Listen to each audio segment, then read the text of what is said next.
Well, it appears that our less educated daughter-in-law, the unremarkable plain Jane, is about to grace us with her singing. Come on, step onto the stage, you ugly duckling, my mother-in-law sneered. It was my sister-in-law's wedding reception, and I was coerced into performing a solo, as was customary whenever my mother-in-law found an opportunity to belittle me. Her audacity to humiliate me, even on such a joyous occasion as my sister-in-law's wedding, was beyond my comprehension. What's taking so long? Hurried up? She's getting impatient. Her voice hardened. Okay then. I will. Excuse me. I stood up from my seat and slowly made my way towards the stage. I'm Erica, 33 years old, living with my 4-year-old daughter Janice and my husband Paul, who's the same age as me. We're in our 8th year of marriage. Orphaned as a child, I was raised by my grandparents but chose to be independent, dropping out of high school to work at a local factory. Paul and I reconnected at a high school reunion when we were 21, hit it off, and started dating. 3 years after Paul graduated from university, we got married. Since then, I've been supporting him, managing our household chores, and raising our daughter while working part-time. Mom, teach me how to sing. Janice has been asking me recently. Neither Paul nor I had any intention of forcing music onto her, but I have a background in music, having been the president of the choir club in high school. I still love singing and even take voice training lessons as a hobby.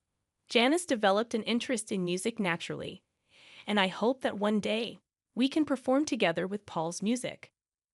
Returning home 3 days later, my mother-in-law called, resuming her habit of belittling me since she discovered I dropped out of high school.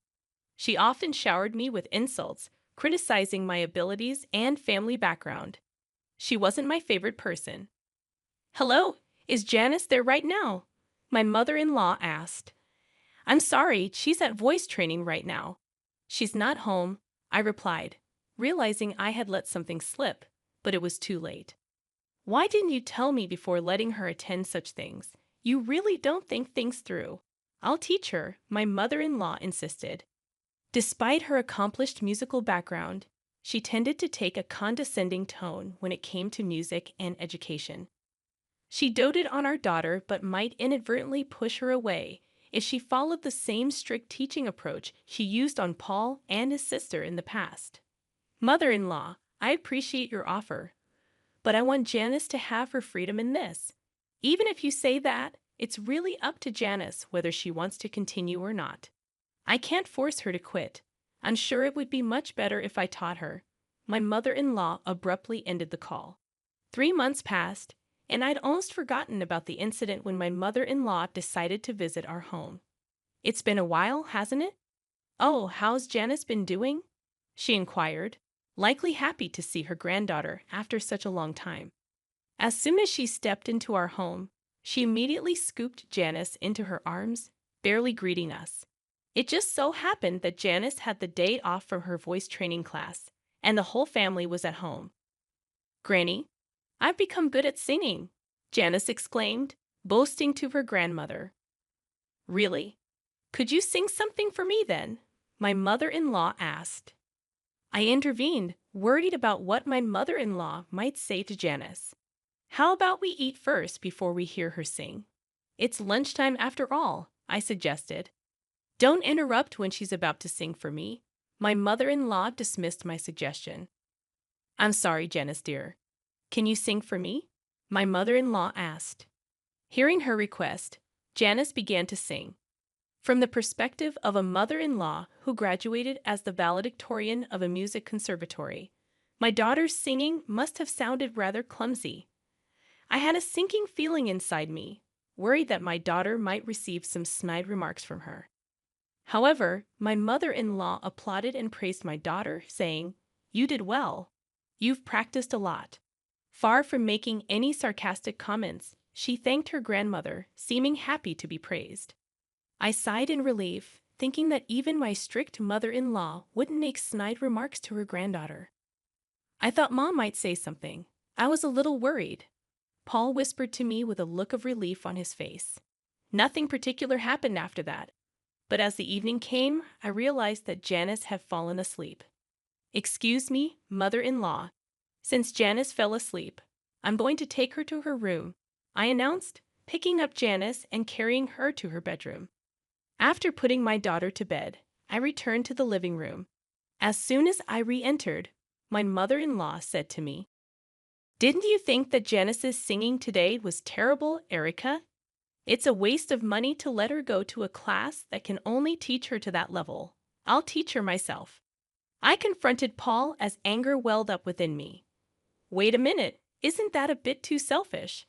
What can we do when it comes to music? She's much better than me, and it's a fact that I got better by being taught by her," Paul reasoned. About 5 minutes of silence followed, and it was Paul who gave in and said, "All right, Mom, go ahead and teach Janice to sing for a while." Hearing those unbelievable words from Paul's mouth, my mind went blank. Is this some kind of joke? Won't they care how Janice feels? After all, she has been so happy to be interested in music. What if Janice hates music because she's taught so strictly by her grandmother? I was so angry that I felt like waking up Janice right at that moment and leaving the house with her. "So I guess it means Janice is quitting the voice training class, as I said, right?"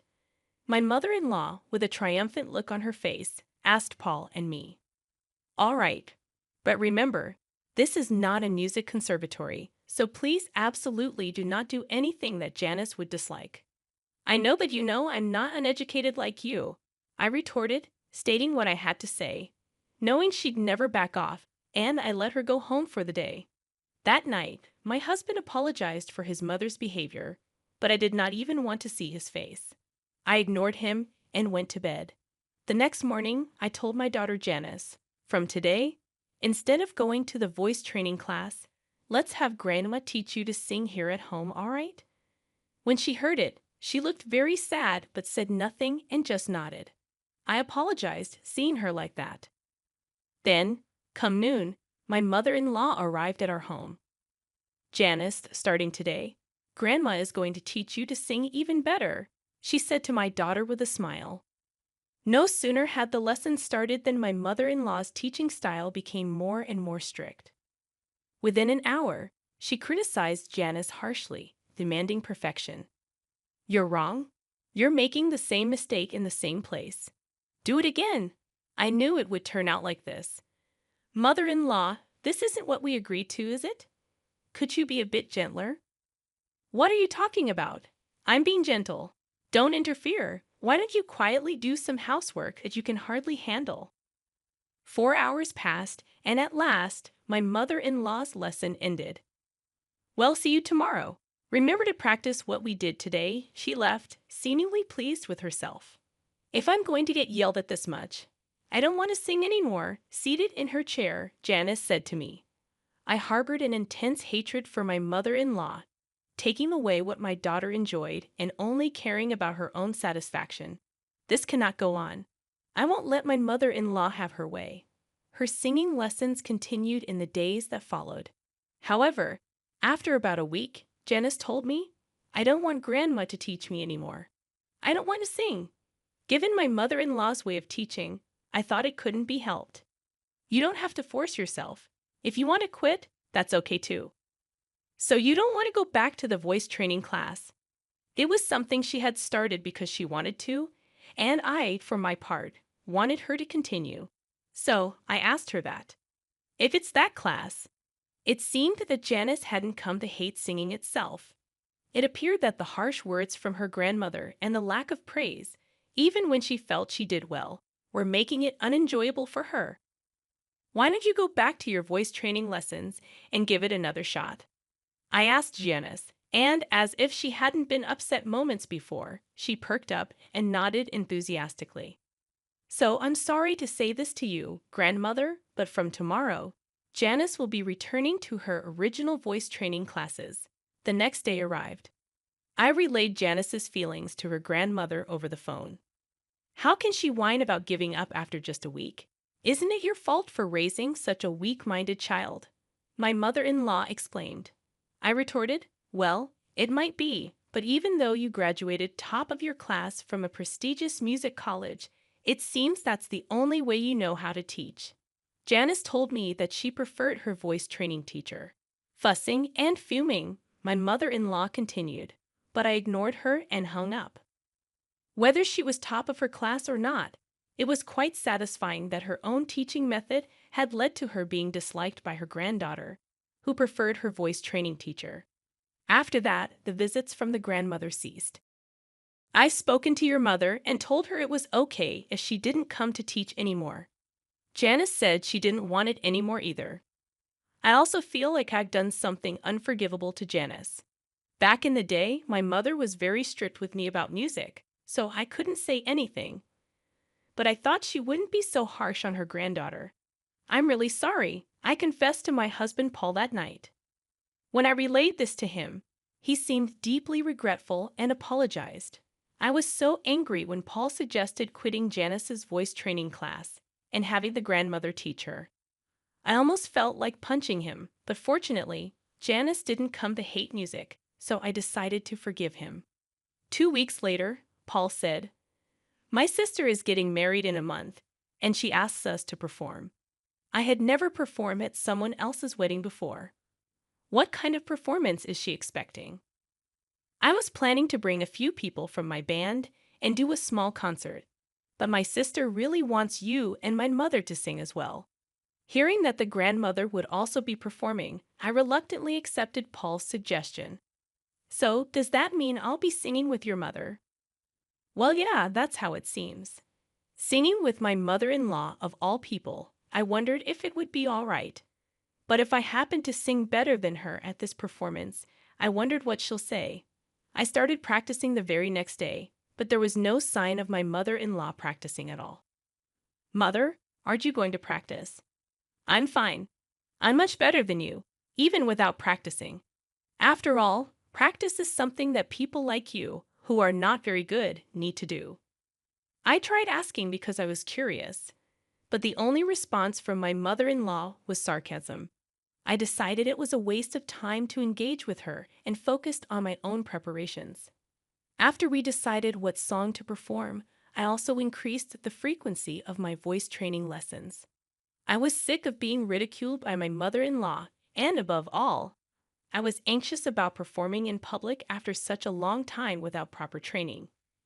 On the day of my sister-in-law's wedding, the ceremony went smoothly, and the time for the entertainment had finally come. First, my husband Paul took the stage and began to play his music. As expected, given he plays regularly, he was confident and exuded an elegant aura. I was utterly mesmerized by Paul's performance. "I'm not feeling well today. Could you sing on your own?" Then, out of the blue, my mother-in-law told me to sing solo. "What? That's so sudden. It's not fair." "Well, there's nothing we can do about it." "Or what? Are you too embarrassed to sing in front of others because you're uneducated and ugly?" She said this without a hint of remorse. Okay, I know it. She's doing this on purpose. I thought and decided to retort. "Being uneducated and ugly. I've practiced hard, so I won't be embarrassed singing in front of others. I asked you several times if you needed to practice, but you showed no signs of doing so." Could it be that you're actually a terrible singer?" "That's not true." My mother-in-law raised her voice in response to my question. The people around us began to stir, wondering what was going on. Sorry. It's nothing." I got up from my seat, apologized to those around me, and then pressed my mother-in-law further. "Graduating as valedictorian from the music college. You sure talk big about teaching others, huh? Are you running away because you're embarrassed to sing with me since I'm better?" I whispered this in her ear. "What did you say? There's no way that's true. If I sing with a low-educated, ugly person like you, it would only throw me off. Didn't your parents teach you that you and your parents are truly incompetent?" She disparaged me as being uneducated and ugly and even insulted my parents in front of everyone. Embarrassed and angry, I wanted to leave right at that moment, but if I ran away now, it would just make her happy. "What are you doing just sitting there? Hurry up and go." "Okay then, I will." "Excuse me." Just as Paul's performance ended, I took his place on stage. I was supposed to sing with my mother-in-law, but due to her not feeling well, I would be singing solo. Instead of the song I was supposed to sing with her, I chose an opera song I used to sing a lot when I was competitive, an aria from The Marriage of Figaro. And so I began to sing. At that moment, perhaps due to the vocal training I had done, my condition was excellent, and I was able to produce the most beautiful vibrato I'd ever achieved. It was amazing. The audience was mesmerized by my singing, saying things like, "Wow, her voice is incredible," and "Is she a professional?"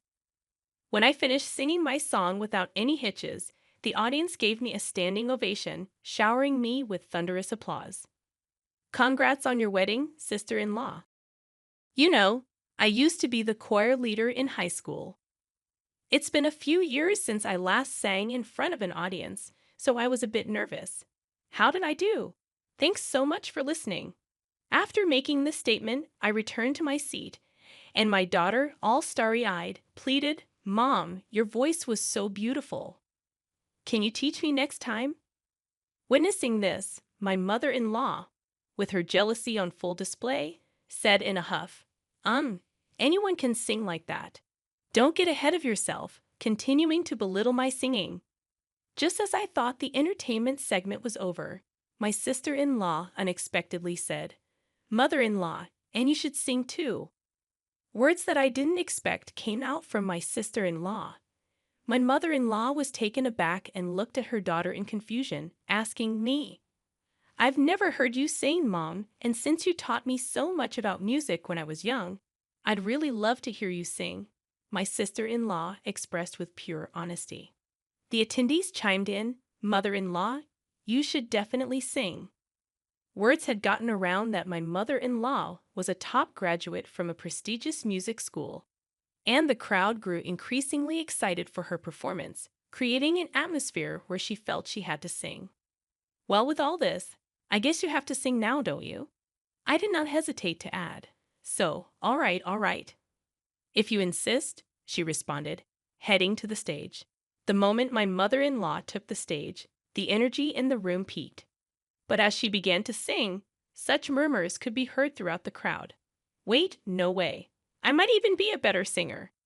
She must have heard them as well. My mother-in-law's voice did seem off, but even accounting for that, her singing was dreadful. She always criticized others for their singing, but her pitch was all over the place. Honestly, I felt I was still a better singer. The atmosphere grew awkward as her performance ended. Unlike when I sang, the venue was filled with a cold atmosphere, and the applause was sparse. Everyone acted as if they'd seen something they shouldn't have, as if her turn had never happened. Upon returning to our table, my mother-in-law, her face flushed red, shouted at me, "That's why I didn't want to sing. If you had sung properly, my daughter wouldn't have asked me to do this," she said to me with such an angry tone. But I didn't understand why my sister-in-law asked her mother to sing. It seemed to me that she genuinely wanted the wedding to be blessed by the voice of her mother, who had been sternly teaching her about music since her childhood. Do you think so? To me, it seems she genuinely wanted you to sing. I shared my honest thoughts with my mother-in-law. No way. I'm sure she knew I'm bad at singing, and this is her way of embarrassing me. I was utterly astonished at her response. She had always criticized others' music and performances, yet she herself didn't want to sing in public because she's bad at it. She never hesitates to complain about others' music, but she is like, "I don't accept complaints, although I'm a bad singer myself." Such a self-centered attitude won't be accepted. My daughter Janice might have her newfound love for music crushed by her grandmother. I could no longer bear my mother-in-law's attitude. So, a person who studied at a prestigious music school and criticizes others' music is just doing so because she can only sing this badly. But mother-in-law, isn't it great? You are able to sing alone without having to sing with a terrible singer like me.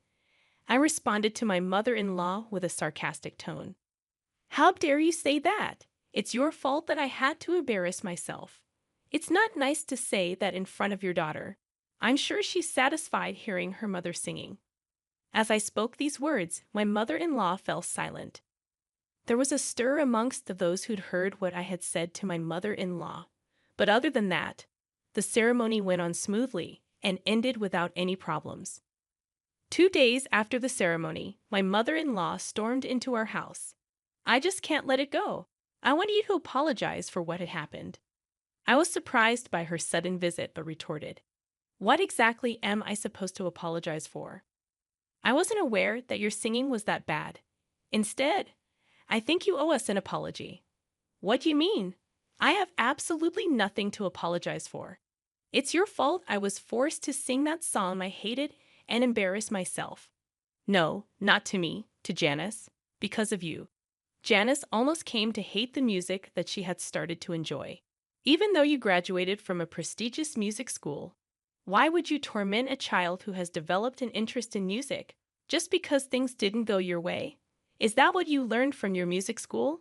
I haven't received any musical training from you, yet I was able to sing at the reception and even received applause.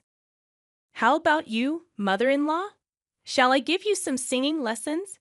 I'll teach you thoroughly." My mother-in-law was speechless hearing what I said. "If you have nothing else to discuss, please leave. I won't tolerate you interfering with our daughter or my husband's music anymore." Upon hearing this, my mother-in-law left our home without another word. Her shoulders slumped into defeat. I felt a sense of satisfaction from being able to retaliate so fiercely in her area of expertise, music. It was indeed worth continuing my voice training since my youth. Without the voice training, I might not have been able to receive such applause at my sister-in-law's wedding reception. I wonder how my mother-in-law, who has always boasted about graduating top of her class from a prestigious music school, felt being scolded this way by someone like me who only has a high school diploma and was just a choir member. To be honest, I felt a sense of poetic justice towards my mother-in-law. I thought, serves her right. She shouldn't act so haughty anymore. It's been a month since the wedding ceremony of my sister-in-law, and now my mother-in-law occasionally visits our house, but she doesn't complain about my daughter's singing anymore. I actually didn't mind my mother-in-law visiting since she did not say anything about music anymore. My daughter Janice, who has improved a lot in her singing recently, is challenging a slightly difficult song given as an assignment in her class. "Mom, this song is hard, but I'll try to sing it beautifully," she declared, practicing enthusiastically. "That's great. You do your best. You'll definitely do well." Although I love singing, don't know much about the technical aspects, so I had no idea what was difficult about the song. But seeing my daughter working so hard, that's all I could say. On that day, my mother-in-law, who happened to be visiting our house, observed the interaction between me and Janice and said, "Erica, this song is not something you can handle by just doing your best. Janice, listen well. You should do it like this." It was incredibly kind and patient of her, which was unimaginable given how she used to be, to explain until Janice understood. "Oh, thank you, Grandma. It's easier to sing now," Janice said as she listened intently to her grandmother's advice, working hard to master her assignment. "Erica, I used to look down on everyone doing music without graduating from a music college. But after meeting someone like you who can sing so beautifully without a music degree, I changed my mind. After all, we should enjoy music. Could you teach me to sing next time?" My mother-in-law said that looking at Janice singing. I was surprised to hear such a thing all of a sudden, but I'm sure the sarcastic comment I made after my sister-in-law's wedding had its effect. "My lessons are tough, you know. I grant this," I replied to my mother-in-law. "Oh, I won't do anything horrible anymore. I feel sorry for Paul too, although it's too late now. But if you're going to be tough, Erica, I'm prepared." After hearing that from my mother-in-law, I felt assured that she won't say anything about her music anymore. Although a lot had happened, the tension between my mother-in-law and me eased off, and since then, we've often gone to karaoke together, becoming close enough to sing together. I hope that one day when Janice becomes even better at singing, the four of us, me, Paul, Janice, and my mother-in-law, can have a fun jam session.